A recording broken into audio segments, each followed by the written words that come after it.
बोलता येतो छान, तर ते फार महत्वाचं असतं. कार्यक्रमाच्या सुरुवातीपासून आणि माझ्याशी संपर्क साधल्यापासून व्याख्यान असं एक 5-6 वेळा मला सांगण्यात आलं. त्याचं थोडंसं दडपण आलं. याचं कारण तितकंसं काम अजून माझं झालेलं नाहीये की व्याख्यान द्यावं. तरीही काही जाणवलेल्या गोष्टी, आलेले अनुभव, काही उदाहरणं अशा स्वरूपात मांडणी करावी असं एक डोक्यात आहे. ते कितपत यशस्वी होतंय बघूया, पण संवादात्मक स्वरूपात पुढे जायला माझी हरकत नाही असं खरं तर मी सुरुवातीला संयोजकांना सांगितलं होतं. पण ते म्हणाले की तसं नाही, तुम्ही आधी सगळं सांगा आणि मग आपण आवश्यक असतील तर प्रश्नोत्तर करूया. हे भयंकर धोकादायक विधान असतं बरं का, आवश्यक असतील तर प्रश्नोत्तर. हा म्हणजे त्याचे दोन सपशेल अर्थ निघतात. एक अर्थ असा निघतो की काय बोललाय, आता काय विचारायचं, किंवा असं असतं की इतकं छान बोललंय की आता काय विचारायचं. पण ह्या दोन्ही लोकांपर्यंत मी जाणार नाही याची खबरदारी मी घेईन, कारण मला जास्त संवादामध्ये रस आहे. त्यामुळे मला जे सांगायचं ते सांगून झाल्यानंतर आपण मोकळेपणाने खुली चर्चा काही वेळ करूया असं सुरुवातीला सांगतो. वाचनाकडून अभिवाचनाकडे हा प्रवास उलगडणं माझ्यासाठी अत्यंत आनंदाची गोष्ट आहे. कारण गोष्टींवरूनच माझ्या वाचनाची सुरुवात झाली आहे.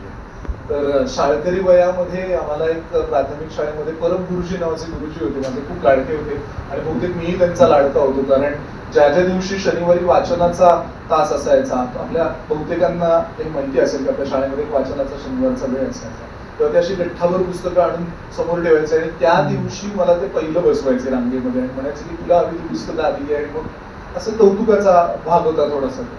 तर त्या काळामध्ये परीच्या गोष्टी, अकबर बिरबलाच्या गोष्टी, तेनाली रामाच्या गोष्टी वगैरे ज्या आपण सगळ्यांनी वाचल्या, हितोपदेश, पंचतंत्र आणि मग आपल्या संतांच्या कथा, आपल्या महापुरुषांच्या गोष्टी वगैरे अशी छोटी छोटी ती 20-30 पाण्याची पुस्तकं असायची.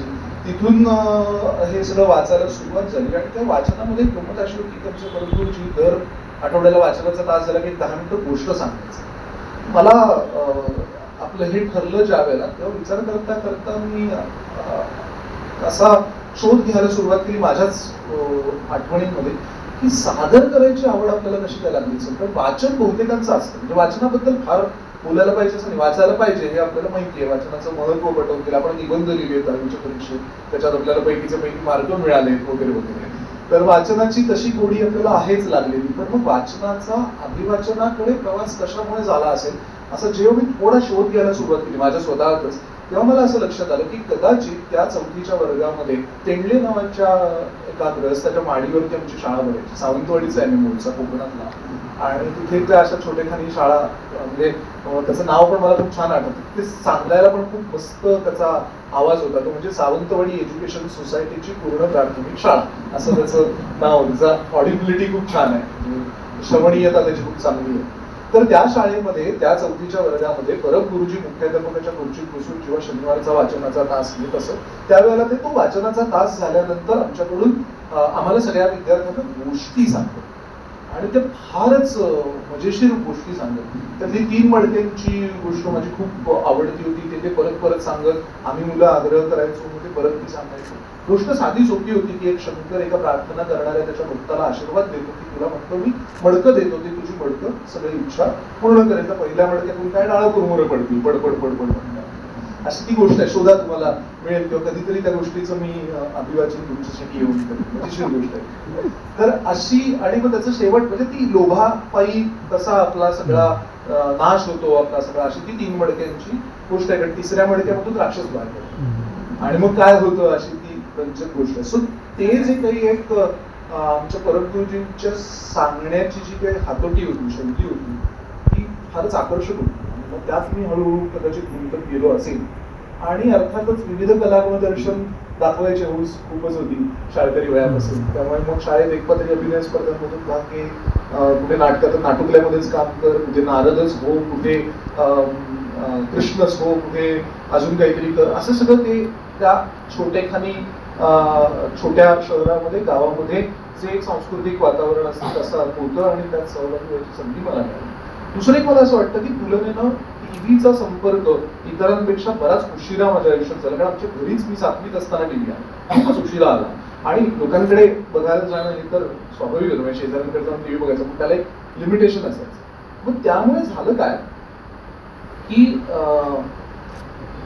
कल्पना करायची सवय लागली. आणि त्या करायच्या कशाच्या, तर शाळेची लायब्ररी ग्रंथालय होतं शाळेचं, ते पुस्तकं घरी न्यायला द्यायचे आठवडाभर. मग त्या वाचलेल्या गोष्टींची नाटुकली आम्ही मुलं मिळून करायचो. आम्ही एकत्र बरीच मुलं होतो, 4-5-6 जण आम्ही होतो. तर मग करायचं काय, तर ती जी शाळेत सांगितलेली एखादी उदाहरणार्थ एक फडक्यांची गोष्ट असेल तर त्याचं नाटुकलं करायचं. आणि मग तू राक्षस हो, मी राजा होणार, मग तू अजून काहीतरी हो, असं करून तो दुपारचा वेळ जो सुट्ट्यांमधला रविवारचा दुपारी 1 ते 4 आई झोपायचा जो वेळ असतो, त्या वेळामध्ये हे असे काही प्रयोग करून बघायचे. त्याचाही कदाचित थोडासा पुढे उपयोग झाला असेल. आणि ही जी काही शाळेत लागलेली वाचनाची आवड होती ती माझ्या सुदैवाने माझ्या सगळ्या ग्रंथपालांनी, म्हणजे अजूनपर्यंत, म्हणजे गंमत तुम्हाला काय हा योग आहे किंवा हे हा आशीर्वाद आहे माहिती नाही सरस्वतीचा, की आत्ता परवा पुणे मराठी ग्रंथालयाच्या आपल्या ज्या अत्रेताई आहेत, तर त्यांना मी रॅन्डम फोन केला होता की मला असं असं पुस्तक पाहिजे तर आहे, तर लगेच त्यांनी ते पण आहे हे पण आहे असे 4 ऑप्शन्स पाठवून की तू काय करतोयस त्याला. तर असं वेळोवेळी सर्व ग्रंथपालांनी माझ्या आयुष्यात आलेल्या भरपूर मला ही पुस्तकं वाचायची मुभा. एक पुस्तकाऐवजी 2 घेऊन जा, 2ऐवजी 4 घेऊन जा, वाचून परत आणून द्या, असं एक छान त्याची हे केली, सवय लावून. आणि त्यामुळे कदाचित ही सगळी पायाभरणी जी आहे ती शाळकरी आणि महाविद्यालयामध्ये चांगली झाली. मला आणखीन एक फार महत्वाचं वाटतं ते म्हणजे तुमच्या आयुष्यामध्ये आवडी निवडी जोपासायचे, जपायचे किंवा बदलायचे ठराविक टप्पे असतात. जे 1ली ते 4थी पर्यंत काही एक संस्कार तुमच्यावरती झालेले असतात आणि तशी तुमची आवड वाढत जाते. म्हणजे तुम्हाला कदाचित काही मुलं खेळण्याकडे त्यांचा कल असतो, काही मुलांचा अभ्यासातच कल असतो मुळातच, काही मुलांचा चित्रकलेमध्ये कल असतो, ते त्यात रमतात, काही जणांना गाण्याचा. तर अलीकडे काय झालंय, आपल्याकडे कल चाचणी वगैरे, ऍप्टिट्यूड टेस्ट वगैरे आल्या. आमच्या वेळी ते नव्हतं. हा काय करतो, बरं करतो का जरा, मग घालायला नाटकात. हा काय चित्र काढतो का, बरं बस रे जा सरांकडे चित्रशी. तबला बेंच वाजवायला लागलो की दुसऱ्या दिवशी पालक घरी निरोप त्याला गाण्या बिण्याचं बघा जरा, तबला बनवते, ते बेंच बनवते, जरा तबला बनवू दे, अशा टाईपचं साधारण वातावरण होतं. त्यामुळे ते कल तो ठरला त्या वयात की तो साधारण तुमचा 8वी-9वी पर्यंत टिकतो आणि ते वेळ टिकतं, त्याला प्रोत्साहन खतपणी झालेलं लागतं. माझ्या सुदैवाने घरातूनही आणि शाळेतूनही हे भरपूर खतपाणी घातलं गेलं आणि तो जो एक कल निर्माण झाला होता साहित्याच्या आवडीचा, कथा वाचायची, गोष्टी वाचायची जी आवड लागली ती बऱ्यापैकी जोपासली.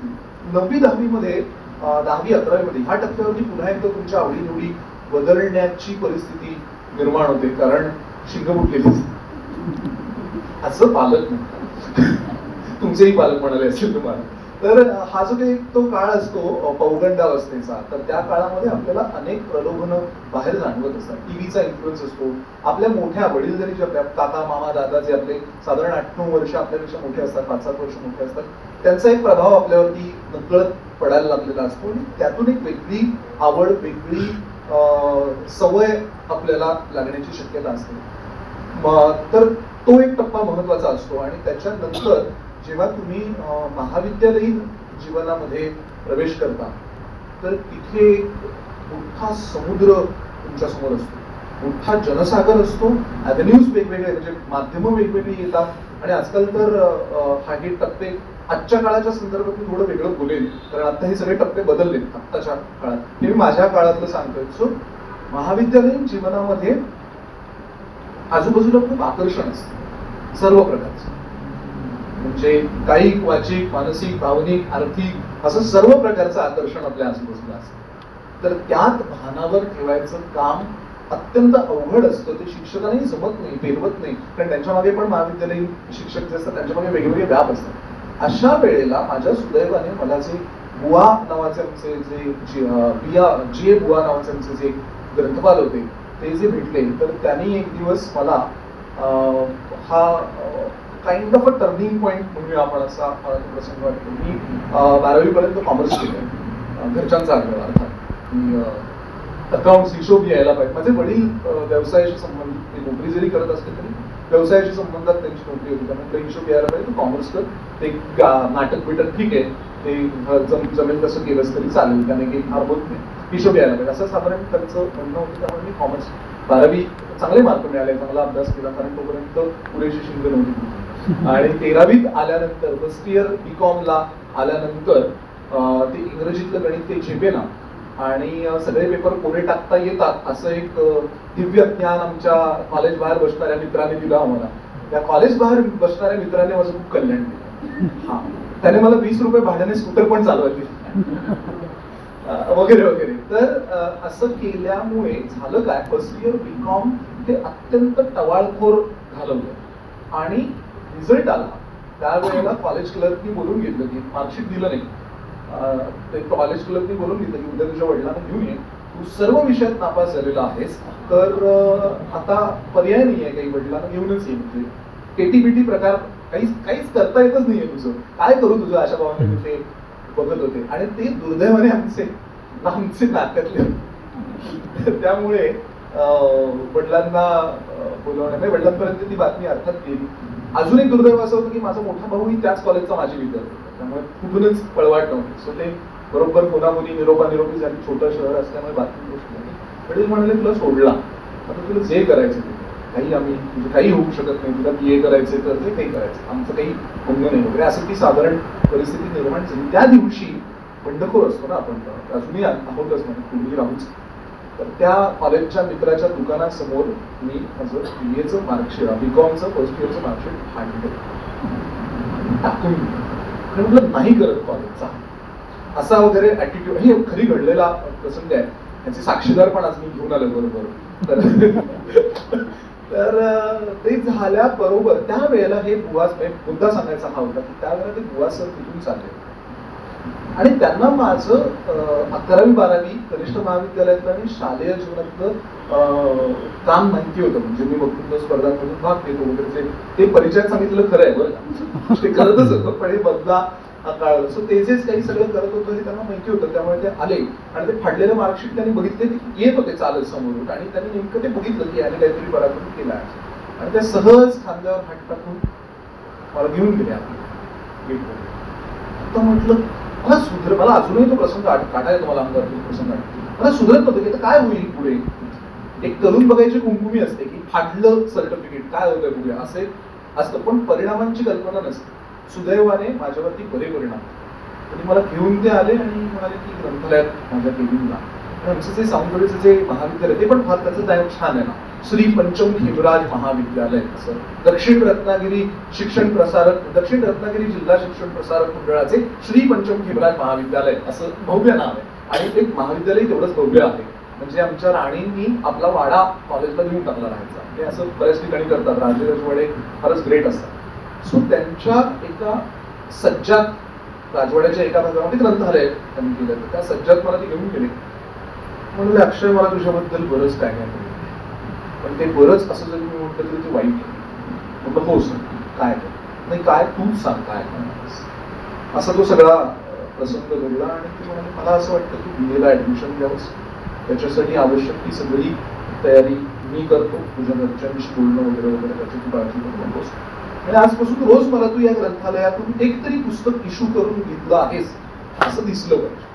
म्हटलं सर कुठलंही पुस्तक, आता पुन्हा तो आपला तो भयंकर असतो आपल्या डोक्यामध्ये पुन्हा थ्रेट ना, सर असं सांगतायत म्हणजे काय, आपला उपर एक पडला पाहिजे. म्हटलं कुठलंही पुस्तक सर, नक्की कुठलंही पुस्तक, नक्की कुठलंही पुस्तक. म्हटलं सर ही तुमच्या मागे लावलेली कपट आहेत ज्यांना कोणाला एक मी हात लावून देत नाही, त्यातली पुस्तकं आणि त्यातली पुस्तक जे तुला वाटेल. आणि तिथून जे मी वाचायला लागतो ते मी वाचतोच आहे अजूनपर्यंत, गेली 16-17 वर्ष तर वाचतो. आणि मग त्यात सगळं वाचलं, कळलेलं वाचलं, न कळलेलं वाचलं, वाचून काही कळतंय का बघितलं, कळलं म्हणून वाचलं, असं सगळे प्रयोग करून लिओ टॉल्स्टॉय पासून सगळं जे जे मिळेल ते वाचत राहिलो. मात्र एका टप्प्यावरती मुंबई विद्यापीठामध्ये विद्यार्थी कल्याण विभागात असताना तिथल्या आमच्या सरांनी मला एक मुलाचा सल्ला दिला की अक्षय काय वाचायचं नाही हे कळायला पाहिजे. हे गंभीर होतं की मला सोडायला जरा वेळ गेला. मी कधी वाचनात वेळ घालवायला पाहिजे. वाचन चांगली कला आहे, सतत करायला. काय नाही वाचायचं याचंही भान आलं.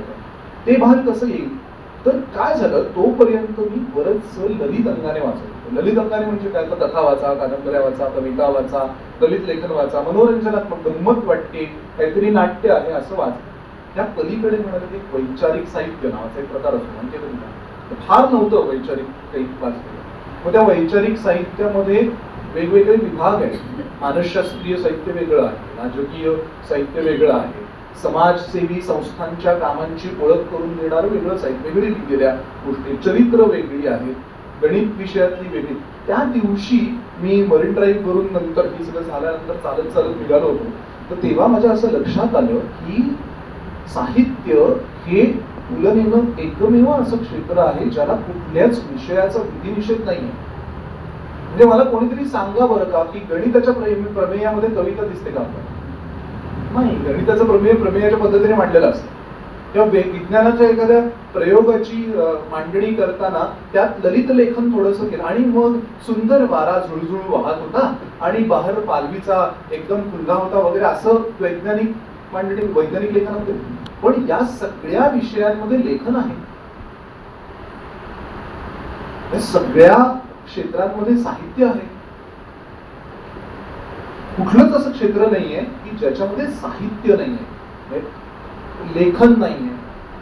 त्यामुळे कला शाखा ही महाविद्यालयीन जीवनातली फार महत्वाची शाखा मला वाटते. आता पूरक शिक्षण पद्धती आलेली आहे, त्याच्यामध्ये अप्लाइड कोर्सेस मध्ये तुम्ही आर्ट्स घेऊ शकता वगैरे वगैरे असं मी वाचतोय, ऐकतोय. मला माहिती नाही त्याच्याबद्दल, पण ही अशी काही नवीन. तर हे खूप आधीपासून व्हायला पाहिजे. याचा आता मगाशी मी सगळे माझ्या आयुष्यात, माझ्या वयाच्या अनुषंगाने आयुष्यातले टप्पे सांगितले, तसे आत्ताच्या मुलांच्या आयुष्यामध्ये नाहीये माझं यंत्र. मी तिकडे मोबाईल नावाचं जे काही यंत्र आलंय त्याने सगळे टप्पे बदलून टाकलेले आहेत. हो, मी तुलाच सांगतो रे चिंटू, मोबाईल फार खेळू नकोस. ते आई त्याला ती सांगते, बघ ते काका काय सांगतो. तर मोबाईलमुळे 4 वर्षाच्या मुलाला जगाचं एक्सपोजर आहे. 10-12वीच्या मुलाला ब्रह्मांडाचं एक्सपोजर आहे, तो शोधतो. त्यामुळे आता काय झालंय की एकच एक शिक्षण आणि एका विषयामधलं ज्ञान प्राप्त करत राहणं असं राहिलेलं नाही. सगळ्यातलं थोडं थोडं थोडं थोडं मिळणार आहे. त्याची सांगड कशी घालायची आणि त्याचा उपयोग कसा करून घ्यायचा याच्यासाठी सुद्धा वाचन फार महत्वाचं आहे. कारण या वाचनातून आपल्या पूर्वसुरींनी काय काय करून ठेवलंय ते आपल्याला कळतं. असं एक विधान आहे की भविष्य उज्ज्वल व्हायचं असेल तर भूतकाळाचा मागोवा सतत घेत राहायला लागतो, त्याचा आढावा सतत घेत राहायला पाहिजे. तर तो आढावा आपल्याला साहित्यातूनच मिळणार. आमचे भांडारकर प्राच्य विद्या संशोधक मंडळाचे भूपाल पटवर्धन नावाचे हे अध्यक्ष आहेत तिथे, सचिव आहेत, माहिती आहे मला त्यांचं. पण ते भूपालदादा तिथे आम्ही त्यांना भूपालदादा म्हणतो. तर त्यांनी एक परवा एका आमच्या बैठकीमध्ये बोलता बोलता इतका सुंदर मुद्दा सांगितला की त्यांना कोणी भेटायला आले होते दिवस. तर ते म्हणाले की अहो तुम्हाला माहिती आहे का की ते नेटफ्लिक्सचं पण सबस्क्रिप्शन हळूहळू कमी व्हायला लागलंय आणि मनोरंजनाचं क्षेत्र जर एवढं, म्हणजे त्यांना जर एवढा स्ट्रगल करायला लागत असेल तर ज्ञानाचं काय. भूपालदादा म्हणाले, पटकन म्हणाले की मनोरंजन हे सतत सापेक्षतेने बदलत असतं, ज्ञान हे सातत्याने वाढत असतं. आणि हा म्हणजे खरंच हे लक्षात ठेवणं. त्या वाक्यासरशी मी विचार करायला लागलो आणि माझ्या असं लक्षात आलं की इयत्ता 4थीत वाचलेली गोष्ट सुद्धा आज मला काहीतरी देते. आणि काल मी वृत्तपत्रातला एखादा ललित लेख जर वाचला असेल तर तोही माझ्यात काहीतरी भर घालतो. तर मला असं वाटतं की वाचन हे आपल्या व्यक्तिमत्वामध्ये सतत भर घालण्याचं काम करत राहतं. त्या दृष्टीने ते अत्यंत आवश्यक, त्याला पर्याय असतो. बरं, आमचा काय संबंध असं नसतं. म्हणजे आपल्या घरात, हे तुम्हाला मी थोड्या टीप घरातल्यांना वाचनाची गोडी लागण्याच्या दृष्टीने म्हणून देतोय. त्या अशा की माझं तर अकाउंट्सचं काम आहे, मी तर IT मध्ये काम करतो, माझं तर मेकॅनिकल इंजिनिअरिंगचं काम आहे, मी तर डॉक्टर आहे, मी तर वकील आहे, मी तर इंजिनियर आहे वगैरे वगैरे वगैरे. या सगळ्या क्षेत्रांमध्ये वाचन लागतं. आता एक भ्रम आहे, त्या भ्रमाबद्दल बोलतो. तो भ्रम असा आहे की वाचन म्हणजे ललित वाचन एवढाच एक आपल्याकडे बहुतांश समज आहे. सर्वमान्य समज नाहीये, पण बहुतांश समज आहे. त्या साहित्यविद्येच्या अनुषंगाने तुम्हाला हा अनुभव आलाच असेल की वाचन म्हटलं की ललित लेख, कथा, कादंबऱ्या, कविता ह्याच्या पलीकडे आपण उडी जातच नाही. ह्याचं कारण आतापर्यंतच्या जडणघडणीमध्ये एवढंच वाचन असं आपल्याला माहिती होतं, किंवा वाचनातून अभिवाचनाकडे याचं पुढच्या दुव्याकडे मला यायचं आहे. तर तिथे माझ्यावरती कसा बाका प्रसंग आला की शेतीविषयक प्रयोगांचं अभिवाचन करशील का, असं माझ्याकडे प्रस्ताव आहे. खरं आहे, घडलेली गोष्ट. पंडित म्हणून आहेत त्या अक्षरनंदन शाळेच्या मुख्याध्यापिका आहेत, त्यांचे मिस्टर पंडित, ते गेले आता. त्यांनी शेतीविषयी खूप उत्तम प्रयोग केले होते, त्याचं त्यांनी पुस्तक पण केलं. तर त्या लेखांचं अभिवाचन करता येईल का? सामान्यतः उत्तर असं असतं की यात काय करणार. कारण का, तर आपल्याला रंगमंचावरती सादर होणारा कुठलाही प्रयोग हा रंजकच हवा असं वाटतं. आणि तो रंजक असतो, फक्त त्या रंजकतेची व्याख्या काय, तर त्याच्यात नाट्य पाहिजे. नाट्य पाहिजे म्हणजे नाट्याची आपली व्याख्या काय, तर त्याच्यामध्ये भावनिक गुंतवणूक पाहिजे. भावनिक गुंतवणूक म्हणजे काय, तर आपल्याला फक्त 9 रस माहिती असतात. मग 9 रसांचं सादरीकरण रंगमंच, ह्या सगळ्या व्याख्या का बरोबर आहेत, हे असंच व्हायला हवं, हे मान्य आहे. पण मग यामध्ये शेतीविषयक प्रयोगांमध्ये नाट्य असू शकत नाही का? शेतीविषयक प्रयोगांमध्ये भावनिक गुंतवणूक असणार नाही का? शेतीविषयक प्रयोगांमध्ये रंजकता असणार नाही का? असं जेव्हा मी शोध घ्यायला लागला, मी नाही म्हटलं नाही प्रायमापेसी, काही अपरिहार्यतेमुळे म्हणा, किंवा त्या एवढ्या सिनियर आहेत मला की त्यांना नाही, पटकन नाही म्हणता आलं नाही मला. हा एक माझा दुर्गुण आहे, पण त्याचा मला असं कधी कधी फायदा होतो. मला पटकन नाही म्हटलंय, पण नाही न म्हटल्यामुळे वेगळं वेगळं काही करून बघायला मिळतं. तर तेच असं आलं समोर, आणि ते शेतीविषयक प्रयोगांचं त्यांचं पुस्तक घेतलं, तेव्हा मला इतकी मजा ते मला वाचताना आली. त्याचं कारण त्यांना माझ्या कल्पना शक्ती पलीकडचे, माझ्या अनुभव विश्वा बाहेरचे असे अनेक प्रसंग त्या शेती दरम्यान घडले होते, शेतीच्या त्यांच्या प्रयोगादरम्यान घडले होते. म्हणजे खताचा ट्रकच आला नाही आणि हे दादा 2 तास वाट बघत उभे राहिले, तर त्या 2 तासात काय काय झालं याचं वर्णन होतं, आणि ते इंटरेस्टिंग होतं फार. किंवा लागवड केली आणि रोपं रुजूनच आली नाही, तर त्या काळात काय झालं, हे खूप इंटरेस्टिंग होतं. असे बरेच प्रसंग होते. तर त्या दिवशी माझ्या असं लक्षात आलं, आणि वाचन ते तोपर्यंत मी अभिवाचनाचे प्रयोग करतच होतो, म्हणजे आकाशवाणीवर असल्यापासून, किंवा रादर मला साहित्य सादरीकरणामध्ये विशेष गोडी असल्यामुळेच कदाचित मी टीव्ही इंडस्ट्रीमध्ये फारसा तेव्हा रमलो नाही, जेव्हा मी अधिकारी इंडस्ट्रीमध्ये काम करत होतो. मे बी, माहिती नाही कदाचित. आणि जेव्हा मी साहित्यिक सादरीकरण इतर जी करत होती ती साधारण याच प्रकारची करत होती, कविता वाचले, ललित लेख वाचले होते. हे कळल्यानंतर माझ्या असं लक्षात आलं की अभिवाचन हा एक पूर्ण स्वतंत्र कारभार आहे. ते घेतलं टेक्स्ट आणि वाचलं असं टेक्स्ट. बरं, माझ्या बोलण्यात इथून पुढे बऱ्याचदा टेक्स्ट असा उल्लेख येईल. तर टेक्स्ट म्हणजे जे काही लेखी स्वरूपात असतं ते, कथा, कविता, काही जे असतं. म्हणून असं होऊ शकतं की टेक्स्ट बरं काय टेक्स्ट असतं. तर असं मामला नाहीये की आलं मजकूर समोर आणि आपण वाचलं. साधारणतः आपल्याकडे हिशोब काय असतो की आपल्याला, आपण ना बहुतांश वेळा सगळे विषय एकत्र फक्त शाळेत शिकलेले असतो. म्हणजे नाटकं पण शाळेत केलेली आहेत बऱ्याच जणांनी. आपल्याकडे नाटकं नाही, नाटक पण शाळेत केलेलं असतं, नाटकही केलेली असतात, नाटकही केलेली असतात, नृत्याचे कार्यक्रम केलेले असतात, गाणी म्हटली. पण हे बहुतांश लोकांच्या आयुष्यात शाळेतच घडलेलं असतं. आणि मग जे ठोकताळे असतात ना सादरीकरणाचे, ते सगळे तिथलेच असतात. आणि मग आपल्याला एक साधारण नियम माहिती असतात, अटी माहिती असतात. त्या साधारण अशा असतात की मोठ्याने वाचायला पाहिजे, आवाज मोकळा स्वच्छ पाहिजे, शेवटच्या रांगेपर्यंत पोहोचलं पाहिजे वगैरे. दुसरं असं असतं की आवाजात चढ उतार पाहिजे. कोणाकोणाला हे वाक्य अभिवाचनाच्या बाबतीत माहिती, आवाजात चढ उतार पाहिजे, बरोबर, सगळ्यांना माहिती. पण आवाजात चढ उतार म्हणजे काय, ते कसे असायला हवे, तर याचा आपण फारसा गांभीर्याने विचार करतो. आणि आपल्या मराठी साहित्यामध्ये, कवितांमध्ये विशेषतः ही सोयच करून ठेवलेली आहे वृत्तबद्ध कविता असल्यामुळे. इंग्रजी कवितांमध्ये तसं नाहीये. म्हणजे इंग्रजी कवितांमध्ये गीयता आहे, पण ती गीयता खूप वेगळ्या प्रकारची आहे. तिथे कविता सादर करण्याची आव्हानं खूप वेगळी आहेत. Woods are lovely, dark and blue. I have to go before, miles to go before I sleep. असं ती त्याची स्टाईलच वेगळी आहे त्या इंग्रजी कवितांची सादरीकरणाची. Your children are not your children. तर असं एक प्रकारच वेगळा आहे. सॉलिड्स शेक्सपियरची तुम्ही to be or not to be that is the question वगैरे यायचे ना. तर आपल्याकडे काय झालंय, आपल्याकडे ठराविक लयीमध्ये कविता सादर करण्याची परंपरा आहे. तर ती कवीने केली तर चालते, कारण कविता लयीत ती लिहित असतो, ती कवीची कविता असते. पण ती कवीची कविता जेव्हा मी अभिवाचक म्हणून सादर करणार तेव्हा ती माझी होऊन आली पाहिजे ना. तर ती माझी होऊन केव्हा होईल, जेव्हा बोरकरांची कविता गडद निळे गडद निळे जलद भरून आले, हे बोरकरांना शोधतं. शीतल तनु चपल चरण अनिल गण त्यांना शोधतं. त्यांच्याबरोबर फुलं बसलेले असतात, ते काय म्हणतात, गडद निळे जलद भरून आले, शीतल तनु चपल चरण अनिल गण दिन लंघुनी जाय.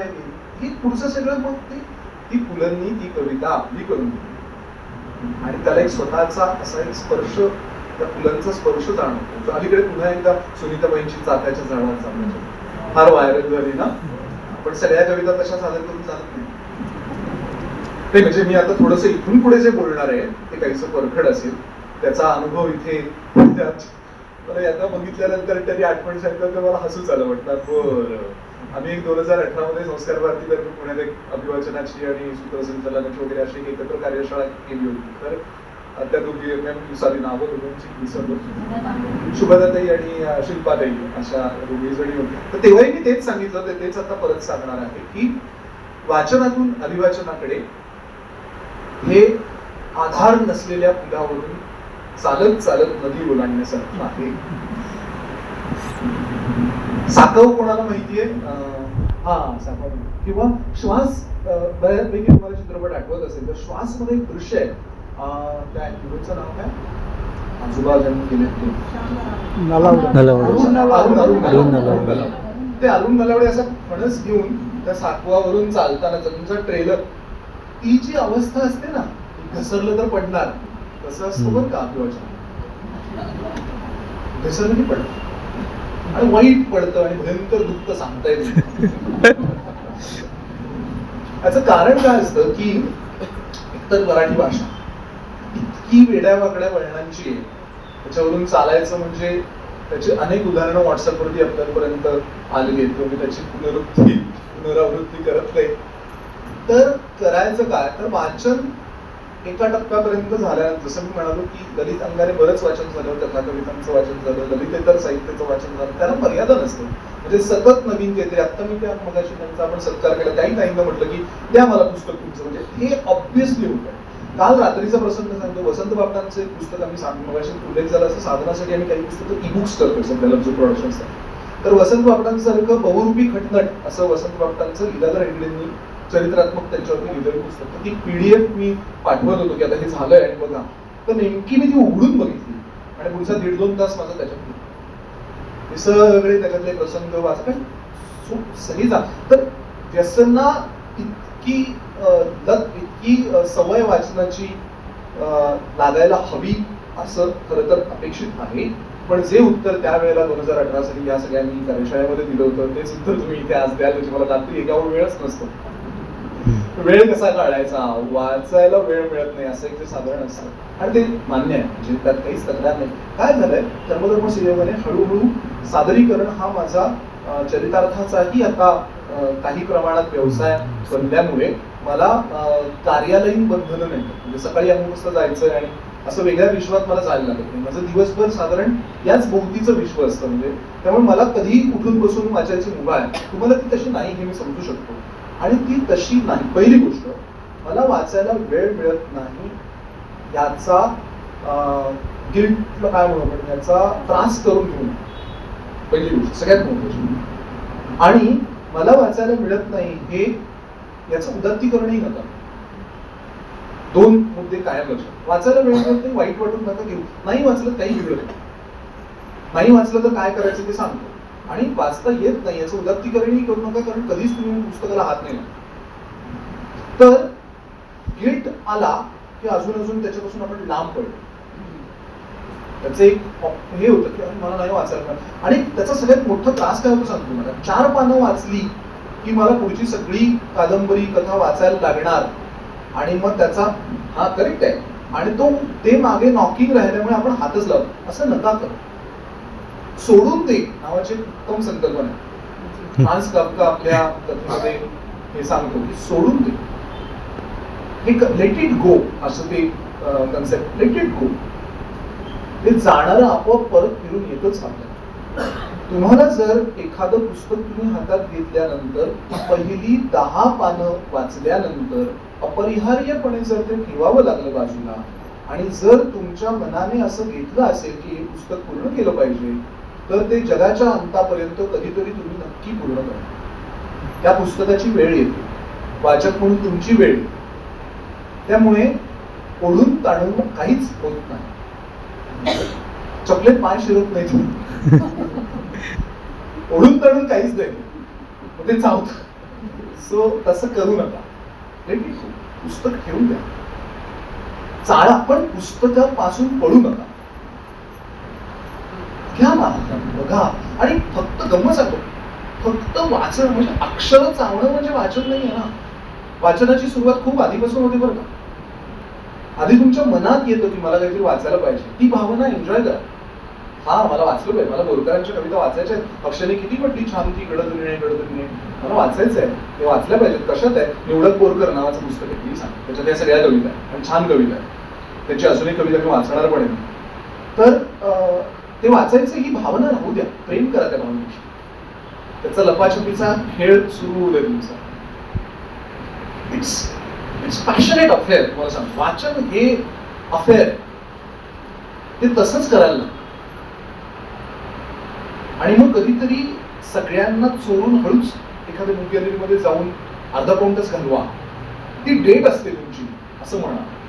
जसं आपण एका वयामध्ये आणि नंतर अनेक वर्ष आपल्या प्रियकर किंवा प्रेयसीला भेटायला जसे आतुर असतो ना, तशी आतुरता तुमच्यात निर्माण होईपर्यंत थांबा.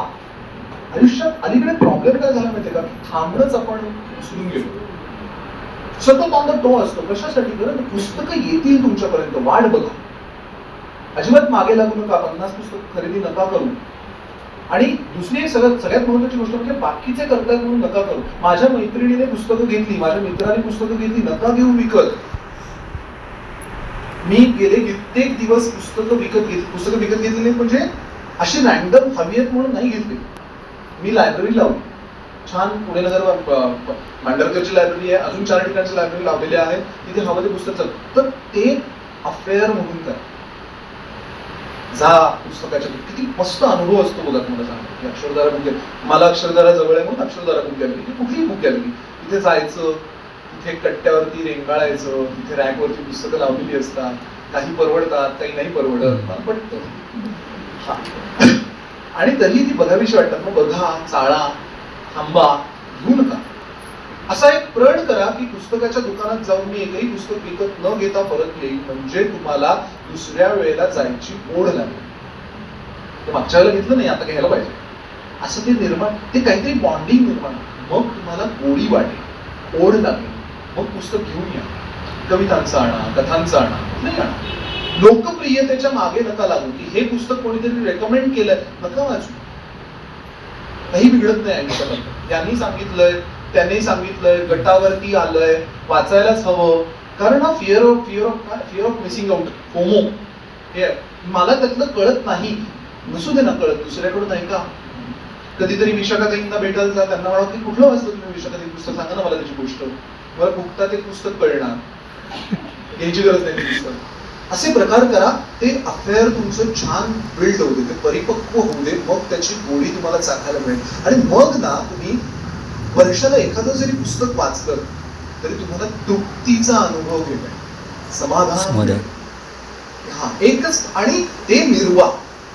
पुस्तक वाचन ना हे नुसतं असं बंद खोलीत नाही, पुस्तक वाचायचं, त्याचा तृप्तीचा अनुभव घ्यायचा आणि नुसतं सांगायचं नाही, ते मिरवायचं, ग्रेसफुली मिरवायचं. म्हणजे कसं, दिखाऊपणे नाही, ते वाचलेल्याचा आपल्या रोजच्या जगण्यामध्ये रस झिरपला पाहिजे. मी अत्यंत जबाबदारीने विधान करतो बरं काय, नुसतं इम्प्लिमेंटेशन नाही. कसा फुटकळ शब्द वाटतो ना असा वरवरचा, रस झिरपला पाहिजे, पाझरला पाहिजे. आंब्याचं सीझन आता येईल, तर आंबे आपण कसे ना असे ह्या फिलिंगने खातो ना, तसं पुस्तक खा, पोटभर खा. एक पुस्तक पुरवून खा, पोटभर खा.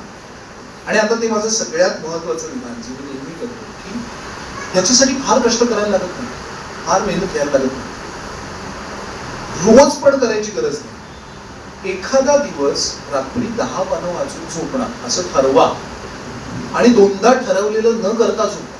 मग तुम्हाला चुटपुट लागेल की हे मी केलं नाही, आणि ती केलं नाहीची चुटपुट ज्या दिवशी लागेल ना त्याच्या दुसऱ्या दिवशी आपोआप तुम्ही वाचायला लागेल. यातला जो दिखाऊपणा आहे ना की पुस्तकं कॅरी करायची बरोबर, रॅक वरती मांडून ठेवायची, माझ्या घरात नाही आहे. बुक रॅक्स माझ्याकडे नाही आहे.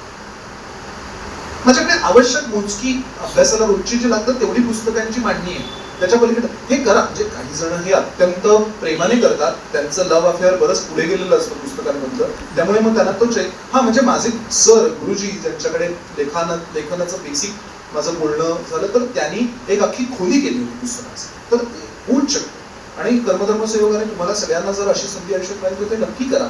पण ते म्हणजे पुस्तक वाचणं नाही. पुस्तकं साठवणं म्हणजे पुस्तक वाचणं नाही. पुस्तकं विकत घेत राहणं म्हणजे पुस्तक वाचणं नाही. पुस्तक वाचणं म्हणजे पुस्तक वाचणं. तेवढंच करायचं काम. तर हे झालं पुस्तकं वाचल्यानंतर. आता प्रश्न असा येतो की यातून अभिवाचनाचा प्रवास कसा सुरू. माझ्या बाबतीत सुदैवाने सादरीकरणाची आवड असल्यामुळे, सादरीकरणच करत राहिल्यामुळे मला ती संधी मिळत गेली असेल म्हणूया. पण एका टप्प्यावरती मी अत्यंत जाणीवपूर्वक हा निर्णय घेतला की मी नाटक, सिनेमा, चित्रपट ह्यात प्रयत्नच करणार. संधी सहज चालून आलं तर मी करेन, पण प्रयत्नच नाही. तर मी साहित्यिक सादरीकरणावरच भर देणार आणि तेच करत राहणार बरीच वर्ष असं मी ठरवलं. त्याला कारण झालं अक्षरधारा बुक गॅलरीचा एक कार्यक्रम, तिथे आम्ही ओशोनवरती एका पुस्तकाचं अभिवाचन, मी आणि आमच्या ओक मॅडम आकाशवाणीच्या सिनियर अनाउन्सर, त्या काय सुंदर वाचतात. त्यांचं सादरीकरण तुम्ही ऐका कुठे जर मिळालं तर. माझ्याकडे काही असतं तर मी पाठवेन. तर त्या प्रज्ञा ओक मॅडम आणि मी आम्ही त्या ओशोंच्या चरित्रातला अंश आम्ही अक्षरधारा बुक गॅलरीसाठी वाचला होता.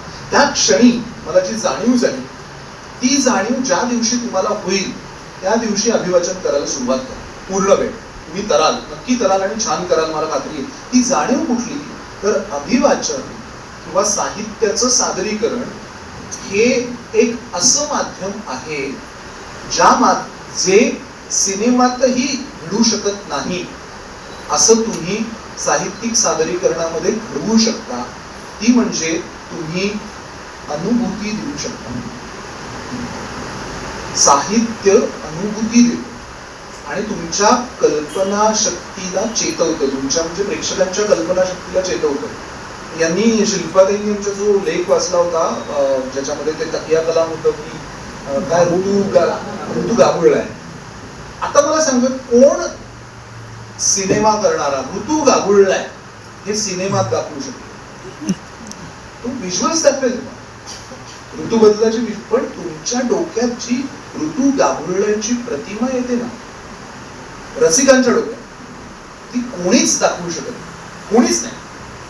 तर त्याच्यासाठी कुठल्या शक्ती काम करतात तर त्याच्यासाठी तुमच्या शब्दशक्ती काम करतात. तुम्ही काय प्रकारे ते सांगता आणि किती गोड सांगितलं ते. म्हणजे क्षणभर आपल्याला वाटलं ऋतू सांधेबद्दलचं होतं ना, ऋतू गाभुळलाय ती जाणीव. आता मलाही बघा ते सांगता एक्सप्लेन नाही करता येते, जे जाणवलं ते एक्सप्लेन नाही करता येते. तर हे सामर्थ्य जे साहित्याचं आहे, अर्थात इतर कला प्रकारांची, चित्रपटाची म्हणा, फोटोग्राफ्सची म्हणा, चित्रकलेची म्हणा, नृत्याची म्हणा, त्याची बलस्थानं वेगवेगळी आहेत, ती टाळताच नाहीये. अभिवाचनाचं हे एक अत्यंत महत्वाचं बलस्थान आहे की रसिकांच्या मनामध्ये त्यांची दृश्य निर्मिती करण्याची ताकद अभिवाचनामध्ये आहे. ती ज्या टेक्स्टमध्ये तुम्हाला जाणवेल त्याच टेक्स्टचं अभिवाचन करायचं असतं.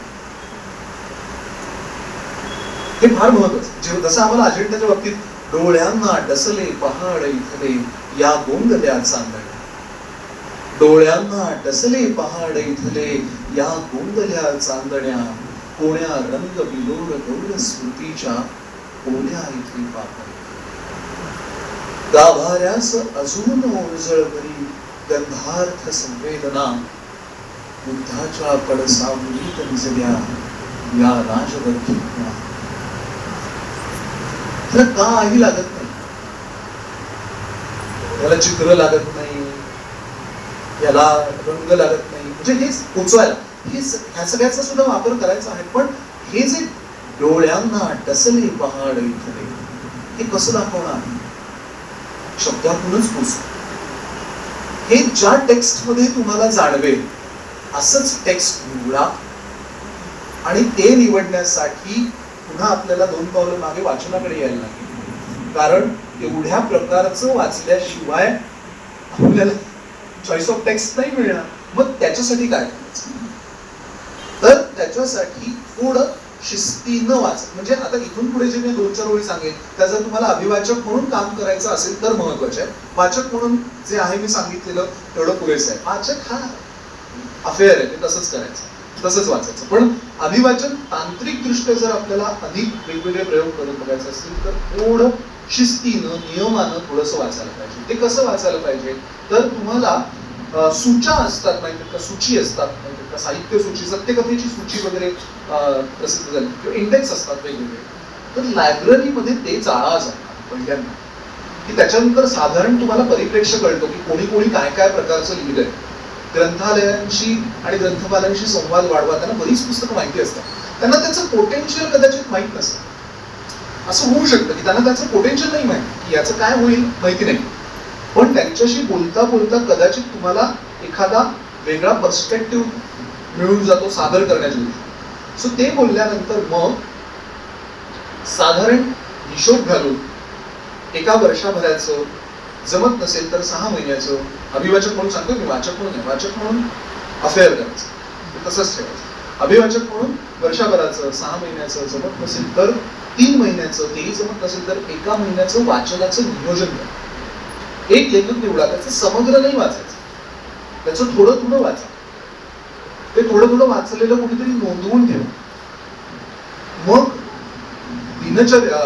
दिनदर्शिका करता येते का बघ, संधी शोधा की कुठे कुठे काय काय साधन. बऱ्याच कवींचे, लेखकांचे जन्मदिवस आपण युजली काय करतो की काय वाचतंय बाहेर गेलो, तर आपण काय करतो जनरली की कुठेतरी काहीतरी आपण जाहिरात बघतो, मराठी भाषा दिन आहे, मग मराठी भाषा दिनाच्या निमित्ताने सगळीकडे कार्यक्रमांची रेलचेल असते, त्यात आपणही एक आपली होडी सोडून देतो, ती जाते किनाऱ्यापर्यंत. किंवा मग कोणाची तरी जयंती असते, तर ठराविक लेखकांचीच जयंती आणि ठराविक लेखकांचे स्मृती दिन, ठराविकच साहित्यिक दिनविशेष आपण साजरे करायच्या मागे लागतो. त्याच्याऐवजी जसं आज यांनी तुम्ही मला फारच कौतुक, मला फार छान आवडलं तुमचं सगळ्यांचं सादरीकरण. मुळात त्याची कल्पना आवडली, त्याची गुंफण आवडली.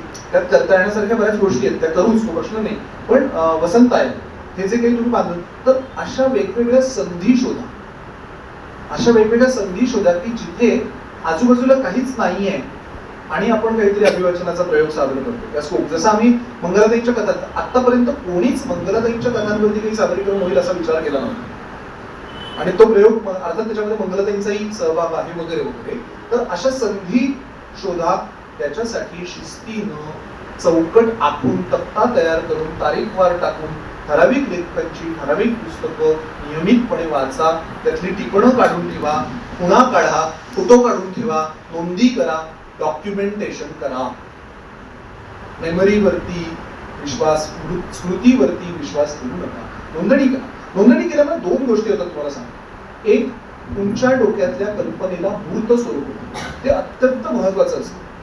ऍबस्ट्रॅक्ट कडे आपण एवढ्यात नाही जायचं, खूपच पुढचा टप्पा. ऍबस्ट्रॅक्टला फार कला क्षेत्रात जे चित्रकलेमध्ये तुम्ही काम करताय तुम्हाला पटेल की आधी चौकोन काढता यायला पाहिजे, मग आपण कशाला तरी चौकोन म्हणू. तसं ऍबस्ट्रॅक्ट इज वे आहे. सो आधी हे ठरवलं एकदा नियोजन तुमचं की मग त्या 4 महिन्यानंतर तुमच्या लक्षात येईल की आपल्याकडे मटेरियल भरपूर जमतंय, आपल्याकडे 6 प्रकारच्या रांगोळ्यांचे रंग आहेत. आता एक छानशी रांगोळी आपल्याला, रांगोळीचे रंगच नसले तर काय, रांगोळी फक्त डोक्यात घातली जाते आणि डोक्यात रांगोळी घालून घेतली की ते काही बरं नाही. तर असं एक थोडंसं करा. हे एक जाता जाता अभिवाचनाच्या दृष्टीने मला महत्वाचं वाटतं ते सांगतो. आणि त्यानंतर मग सादरीकरणाकडे आपण आपल्याला आता ठरलं, आपला एक बेसिक विषय ठरला की त्याच्या सर्व पैलूंना स्पर्श करायचा आपल्याला एक मोह असतो करायचा. असं असतं की सगळं यायला पाहिजे. बोल ना, नका सगळं. एक बाजू निवडा, एक रस निवडा, त्या एका रसावरती काय काय मिळतंय ते बघा. ढोबळ मांडणी करा, सोपी मांडणी करा. 9 रस आहेत आपल्याकडे ना. हा मगाशी मी जेव्हा यांचं शारदा स्तवन बघत होतो, जय शारदे वागेश्वरी, तेव्हा मला एक गोष्ट जाणवली होती, आवर्जून नमूद करतो की शास्त्रोक्त पद्धतीने आपण एखादी गोष्ट शिकल्यानंतर त्याची मांडणी सुलभरित्या करता येते. अवघड असते मांडणी, पण ती सुलभरित्या करता येते. का? कारण आपल्याला कुठे काय करायचं त्याचे नेमके हे माहिती असतात. त्यांनी ज्या सगळ्या त्या मुद्रा असल्या आपल्याला छान वाटत होतं ते बघायला, पण त्या मुद्रा सुट्ट्या सुट्ट्या शिकल्या. बरोबर बोलतो ना मी? सगळंच त्या सुट्ट्या सुट्ट्या त्या शिकल्या. आणि त्याचं ते फार एक मध्ये रील व्हायरल झालं होतं. कोणीतरी एक छोटी चिमुरडी डान्सर ती सगळ्या भरतनाट्यमच्या मुद्रा सगळ्या एका मागोमाग एक म्हणून दाखवत होती. हा, तसं तुमच्याही म्हणजे मला वाटतं तुम्ही सादर केलेली ओडिसी नृत्यशैली होती, त्यातही ते आहे. प्रत्येक प्रकारामध्ये आपल्या संगीतामध्ये 7 राग आहेत, 7 सूर आहेत, राग आहेत वेगवेगळे. त्याचं शास्त्र आहे. अजूनही अभिवाचनाचं जरी नेमकं शास्त्र नसलं तरी अभिवाचन हे नाट्यातूनच आलेलं आहे. त्यामुळे भरताचं नाट्यशास्त्र आहेच. त्याने आकृतीबंध आखून दिलेले आहेत. त्याच्यामध्ये अभिनेत्याने काय आहार विहार करावा हेही सांगितलेलं आहे. तर ते सगळं आपण अभिवाचक म्हणून अंगीकरणं गरजेचं आहे. तुमचा आवाज कसा हवा, तुमची देहबोली कशी हवी, तुमच्या शरीराची रचना कशी हवी, आकृतीबंध कसा हवा. तुम्ही जेव्हा असे समोर उभे राहता तेव्हा तुम्ही पूर्ण पोश्चरने छान दिसायला पाहिजे. सादर करता जेव्हा तुम्ही काही, तेव्हा तुम्ही बसता कसे, दिसता कसे. सुंदरतेची व्याख्या ही फेअर अँड लवलीने केलेली नाहीये. त्याला सुंदर नाही म्हणायचं. तुम्ही प्रसन्न दिसताना ह्या सगळ्याचा उपयोग अभिवाचनामध्ये करायला लागतो. पण हे सगळे अंग आहेत आणि त्या सगळ्या. आता मगाशी मी बोलता बोलता असं म्हणालो होतो की चित्रपटातून आपण काय दाखवू शकू, संगीतातून आपण काय दाखवू शकू, चित्रातून आपण काय दाखवू शकू. पण कल्पना करा, जी आपण शाळेत शिकलेली गोष्ट आहे एकीचे बळ, की तुमच्या अभिवाचनामध्ये जर चित्र असेल, नृत्य असेल, संगीत असेल, शब्द असतील, स्वर असतील, नाट्य असेल, या सगळ्याचा जर एकत्रित मिलाप झाला. त्यांनी सावरकरांच्या स्मृतीनिमित्त जे स्पर्धेत त्यांना जे पारितोषिक मिळालं नाटकातलं, तर त्यांनी सहज म्हणून एक तानपुरा लावून ठेवला होता. पण तो किती परिणाम करत होता तानपुरा. काहीतरी त्यांनी प्रयोग केला, प्रयत्न केले. तर त्या प्रयत्नापाठीमागे निश्चित विचार जर असेल तर तुमचा एकत्रित परिणाम. कारण अभिवाचन, रंगमंचीय सादरीकरण ही समूह कला असते. जरी एकटा मी आज जरी इथे बोलत असलो तरी माझ्या पाठीमागे कित्येक लोकांचं काम आहे मला इथेपर्यंत पोहोचवायचं. ही समूहाची कला. तर तसा विचार जेव्हा तुम्ही तुमच्या अभिवाचनामध्ये करा, म्हणजे आता तुम्ही जेव्हा हे वसंत गायन केलं तर याच्यात एखादं तुमचं कोणीतरी सतार वादक त्याला जर पार्श्वसंगीत देत असेल तर काय फरक पडेल. आणि काय निवडायचं हे कळायला पाहिजे. कुठलं वाद्य. वसंताला फ्लूट नाही चालणार, बासरी नाही चालणार. बासरी चालेल पण किती प्रमाणात चालेल, संतूर चालेल का, सतार चालेल. आणि हे आज सगळं शक्य आहे बरं का. सुदैवाने आपण तंत्रज्ञानाच्या अशा टप्प्यावरती हे सगळं शक्य आहे. हा जेव्हा विचार तुम्ही करा किंवा तुमच्याकडे नृत्यविधा आहे तर त्यातले कलाकार त्याच्यात काही फ्युजन असं, हे मी आत्ताच्या प्रयोगाबद्दल म्हणून बोलत नाहीये, पण हे करून बघितल्यानंतर किंवा आता त्यांनी जो नाट्यवाचन जे केलं त्याच्यामध्ये जसं त्यांनी त्या तानपुऱ्याचा वापर केला तशी जर तुम्ही ती त्या यांचं नाव संतांचं चोखोबा, तर चोखोबाची पगडी जर त्यांनी वापरली तर काय फरक पडला असता. असे प्रयोग करून अभिवाचन अधिकाधिक रंगतदार तेव्हा होत जाईल जेव्हा तुम्ही त्यात प्रयोग करून बघा. इथे बऱ्याच मोठ्या प्रमाणावरती आपल्याकडे ताई, आत्या, गृहिणी असं सगळं काम करणाऱ्या मंडळी आहेत. आपल्यापैकी बऱ्याच जणांचा वावर स्वयंपाकघरातही तेवढाच बराच असेल. म्हणजे पुरुषही आपण सगळेजण करत असतो. सांगायचा मुद्दा हा आहे की स्वयंपाकघरात पण आपण कधीतरी नवीन काहीतरी प्रयोग करून बघतो की बसतो कधी हरकत नाही. कधी कधी मीठ जास्त होतं, कधी कधी प्रमाण चुकतं, कधी कधी शिरा करताना पाण्याला उकळी घालायच्या आधीच आपण साखर घालतो वगैरे. हे असे आमच्याही घरात चालू असतं प्रयोग. तर गंमत सांगायची अशी की नाही ती नाही करत असले प्रयोग मी करत. मुद्दा सांगायचा असा की असे प्रयोग अभिवाचनामध्ये करून बघण्यासाठी मुळात आधी तंत्रशुद्ध वाचन व्हायला पाहिजे. ठराविक पद्धतीने फाईल्स तयार करा. तुमच्या तुम्ही जे वाचताय त्याच्या फाईल्स तयार करा. आजही आता मी इथे येताना आलो तर जी 2019 हीच ती कार्यशाळा घेतली होती तेव्हा मी असे एक हे दिलं होतं तयार करून, कंपॅरिझन करून दिलं होतं. बहुतेक माझ्या कार्यशाळांमधून मी हे देतो. हा, मी कार्यशाळाही घेतो, हे ओघाने पोचवायचं होतं तर ते पोचलं. तसं नाहीये. मुद्दा हा की हे कंपॅरिझन तर ह्यात आणि एक महत्वाचं म्हणजे की अभिवाचनाला सुरुवात करणार असेल तर वाचू आनंदे नावाचे 3 पुस्तकांचा संच आहे, ते खूप सुंदर आहे. तर ते वाचता वाचता त्यात ज्या लेखकांची नावं आली आहेत त्यांचं इतर साहित्य मिळवून वाचा. असं सगळं केल्यानंतर तुम्ही जे वाचताय त्यातलं नाट्य सापडेल, वेगवेगळ्या प्रकारचं कवितेतलं सापडेल, वेगवेगळे रस सापडतील आणि मग ते मंचावरती सादर करायचा प्रयत्न करा. आणि त्यासाठी आता पूरक अभ्यास काय काय करायचा? कीर्तन ऐका, संगीताच्या मैफली ऐका, शास्त्रोक्त संगीत ऐका, नृत्य पहा, चित्र पहा, हा सगळ्या पूरक कला आहे. सगळं एकात एक आहे. म्हणजे चित्रातून जे एक्सप्रेशन दिसतं ते शब्दात नाही सांगतायत, पण कधी कधी शब्दात जे सांगायचंय ते चित्रातून नाही मांडतायत, पण कधी कधी हे दोन्ही एकत्र आलं तर एक वेगळा परिणाम. तुम्ही जर आमचा मित्र अमित वजे ग्रेसांवरती एक कवी जातो तेव्हा नावाचा कार्यक्रम करत होतो, त्याच्या पाठीमागची जी स्केचेस आहेत केलेली ती जर बघितली तुम्हाला जाणवेल की ते कसं एकत्रित परिणामकारक ठरतं. किंवा आम्ही जो अजेंडा सादर करतो भांडारकर प्राच्यविद्या संशोधन केंद्रामध्ये, तर पाठीमागे मोठं वडाचं 70 वर्ष जुनं झाड आहे, ते एक एलिमेंट प्ले करत असतं. तर असे तुमच्या सादरीकरणामध्ये एलिमेंट्स शोधा, काय काय येऊ शकेल यात ते लिहून काढा. बऱ्याचदा ना शेवटचे 2 मुद्दे फक्त सांगतो. बऱ्याचदा आपल्याला असं होतं ना की आपण थोडा असंसदीय शब्दप्रयोग आहे किंवा विधान आहे, तर पण माझे गुरुजी ते करायचे त्यामुळे त्यांच्या नावावरती खपवता येईल. ते असं म्हणायचे की मरायच्या आधी म्हणू नका. तर मरायच्या आधी म्हणू नका हा आपण बऱ्याचदा प्रयोग करतो ना, किंवा चढत्या गाडीत चढू नका असे म्हणायचे. तर ते दोन्ही गोष्टींचं भान ठेवायला हवं. चढत्या गाडीत चढू नका म्हणजे काय, जे आपण आजूबाजूला बघत असतो ना तेच करायचा आपल्याला एक मोह पडतो की हे असं करतायत तर आपण कसं करूया ना. कविता वाचनाचे प्रयोग पेव कुठल्यासारखे कधी कधी झालेले होताना दिसतात आपल्याला. तर आणि आपण ना सोप्या आणि कठीण प्रश्नांची सोपी उत्तर देऊ नका. ही 3 विधानं लक्षात ठेवा. मरण्याआधी मरू नका, चढत्या गाडीत चढू नका आणि सोपी उत्तर नसतात कठीण प्रश्न. हे जेव्हा पटेल तुम्हाला ना अजेंडा करायचं झालं तेव्हा आम्ही हट्टाने 9 गाणी नव्याने कंपोज करून घेतली. म्हणजे त्यातली गाणी ऑलरेडी तुम्हाला आठवत असेल तर अजेंडा नावाचा चित्रपट येऊन गेला होता, त्याच्यामध्ये कौशल्य नामदारने संगीत केलं होतं. आणि त्यातलं एक गाणं असं होतं की मन चिंब पावसाळी झाडातून रंग ओलेले, युट्यूबवरती आहे. हे त्यांनी कंपोज केलेलं होतं ऑलरेडी. आम्ही जेव्हा अजेंडाची संहिता वाचायला लागलो तेव्हा जेव्हा हे गाणं आलं त्याच्यामध्ये, तेव्हा हट्टाने मी माधवी माझ्या बरोबर वाचते की आम्ही हे नव्याने कंपोज करून घेतलं आणि त्याची चाल अशी केली. मन चिंब पावसाळी झाडात रंग फुले घन गर्द सावल्यानी आकाश वातले, अशी त्याची वेगळी चाल करून घेतली. हे का केलं? कारण ती संहितेची गरज होती. त्या टप्प्यावरती ज्या टप्प्यावरती हे गाणं येतं त्या टप्प्यावरती क्रिसेंडो आहे, त्या क्रिसेंडोला पूरक असं ते गाणं झालं पाहिजे. मग असं करा ना प्रयोग तुमच्याच संगीत विधामधली रंग. आता हे मी विशेषत्वाने संस्कार भारतीसाठी म्हणतो कारण इथे शक्य आहे तुम्हाला. मला ना संस्कार भारती बद्दलचा आदर आणि प्रेम याच कारणासाठी वाटतं की इथे सगळ्या विधा एकमेकांना मदत करायला तत्पर असतात.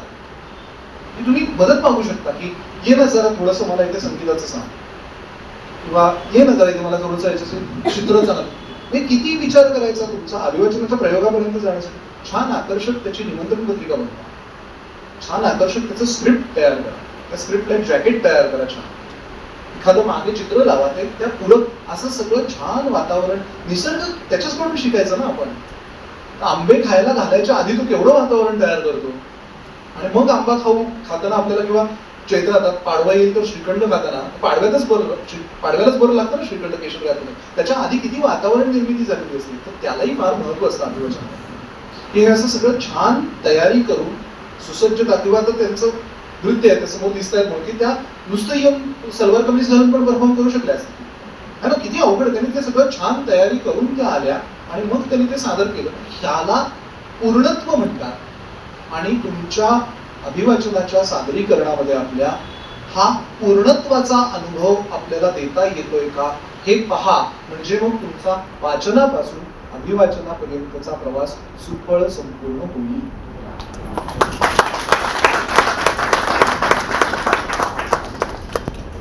आता काही प्रश्न असतील तर किंवा काही बोलायचं असेल, गप्पा मारायचं असेल तर मला बहुतेक मी वेळेत संपवलंय असं मला वाटतं. हा काही विचारायचं म्हणायचं आहे, काही शंका आहे? आपण केलेल्या प्रोजेक्टबद्दल काही म्हणजे आणखीन काही विशेष माहिती सांगाल की आलेल्या अडचणी किंवा त्याचं इंटरप्रिटेशन कसं झालं, काय कस्टमर एंडला म्हणजे रसिकांना वाचकांना कसं वाटलं, काय त्याच्यावर काही सूचना आल्या का लोकांच्या? हो हो हो, असं होतं ना बऱ्याचदा. एकतर काय होतं, चांगला प्रश्न आहे, चांगला प्रश्न या अर्थाने की एक मुद्दा जो सुटून गेला होता तो मी ते कव्हर करतो. याच्या खूप तालमी करायला लागतात, अभिवाचनाच्या खूप तालमी करायला लागतात. जसं आपण रियाज करतो कुठल्याही गोष्टीचा, मला वाटतं हे खरं तर तुम्ही संस्कार वर्गात आहात म्हणजे तुम्हाला माहिती असलं पाहिजे, कारण चित्रकलेच्या वर्गापासून ते सगळ्या विधांचे रियाजाचे तास होतात, बरोबर ना? तुम्ही सगळी मला ह्या सगळी मंडळी मला बऱ्याचदा आमच्या शनिवार वाड्यावरती वेगवेगळ्या ठिकाणी बसून वेगवेगळ्या अँगलने चित्र काढताना दिसतात. तो रियाज असतो त्यांचा. तर तसं अभिवाचनाचा रियाज करणं अत्यंत गरजेचं आहे आणि त्याच्यासाठी सगळ्यात आधी आवाजाचा पण रियाज करायला, आपली स्केल आपल्याला कळायला पाहिजे काय. त्याच्यासाठी संगीताचं भान पाहिजे. नका शिकू पूर्ण शास्त्रोक्त संगीत, पण निदान सा प सा 3 पट्ट्या तर कळू दे. यातली माझी कुठली रेंज आहे? मी जर तुमच्या बरोबर या स्केल मध्ये आता बोलायला लागलो तर किती वेळ तुम्ही सहन कराल मला? स्केल मध्ये बोलायला लागलो तर किती वेळ सहन कराल? नाही का, म्हणजे मी अभिगत बच्चन नाहीये किंवा मी विनय आपटे पण नाही. त्रास होतो ना. हे ते मी सुरुवातीला जे म्हणत होतो ना की अभिवाचनामध्ये चढउतार हवे, ते हे चढउतार असे हवे. तर त्याच्यासाठी रियाज करणं गरजेचं असतं.